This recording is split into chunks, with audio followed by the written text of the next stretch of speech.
नमस्कार मित्रों।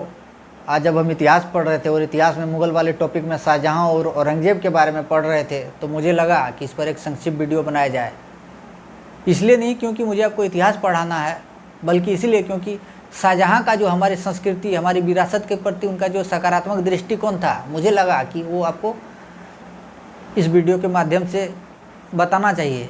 इसलिए मैं ये वीडियो बना रहा हूँ। शाहजहां जो थे हम सभी जानते हैं कि वो मुग़ल सम्राट थे जिन्होंने अपनी बेगम मुमताज़ की याद में ताजमहल को बनवाया था, जिसमें उन्होंने करीब 20,000 मजदूरों के हाथ कटवा दिए थे जिन्होंने ताजमहल को बनवाया था। लेकिन शाहजहां में जो क्रूरता थी वो धीरे धीरे कम हो रही थी। शाहजहां ने कई हिंदू राजाओं जैसे राजा जय सिंह, राजा रूप सिंह को अपने यहाँ उच्च प्रशासनिक पदों पर नियुक्तियाँ करके रखा था।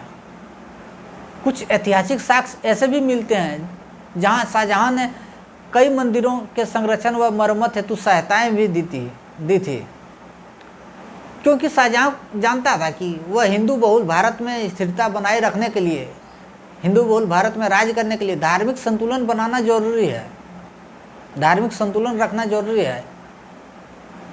लेकिन शाहजहां जब बीमार पड़ने लगे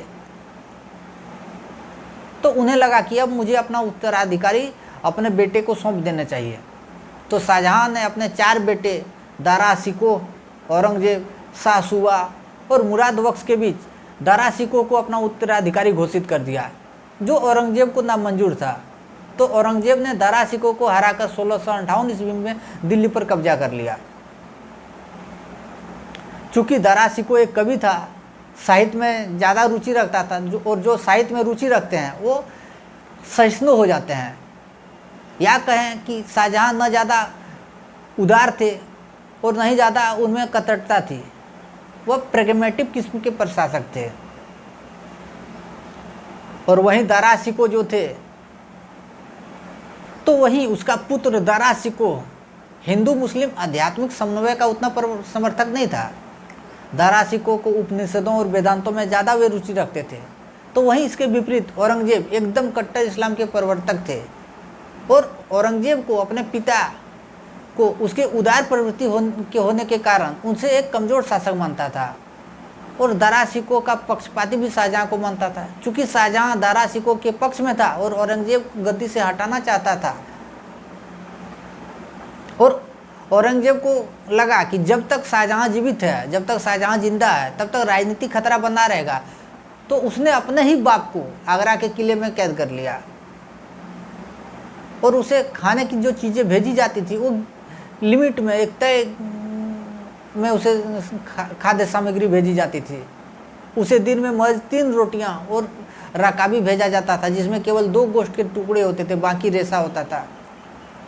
उसे एक फूटी हुई मिट्टी के बर्तन में उसे पानी जो भेजा जाता था, वो भी एक लिमिट, एक तय लिमिट था उसमें कि इतना लिमिट तक ही पानी उसे जाएगा, उससे ज़्यादा पानी नहीं जाएगा। लेकिन जब गर्मी के दिन आ गए, शाहजहां को गर्मी लगने लगी, उसको प्यास ज़्यादा लगने लगी, तो पानी ज़्यादा मांगने के लिए उसने अपने पहरेदारों से कहा कि मेरे भाई, अपने राजा से, अपने बादशाह से और मेरे बेटे से कहो कि गर्मी है तो गर्मी में पानी तो बढ़ा दे। तो औरंगजेब ने कहा कि उसे कह दो जो मिल रहा है उसी में ज़िंदा रहे, नहीं तो मर जाए। तो मरते हुए शाहजहां ने, चूंकि वो कवि भी था, तो 4 पंक्तियां फारसी में लिखकर भेजी कि ए पिसर तू अजब मुसलमानी, बा पिंदरे जिंदा आब तरसानी, आफरीन बाद हिंदवान सदबार, मैं देहंदे पिंदरे मुर्दा रावा दायम आब।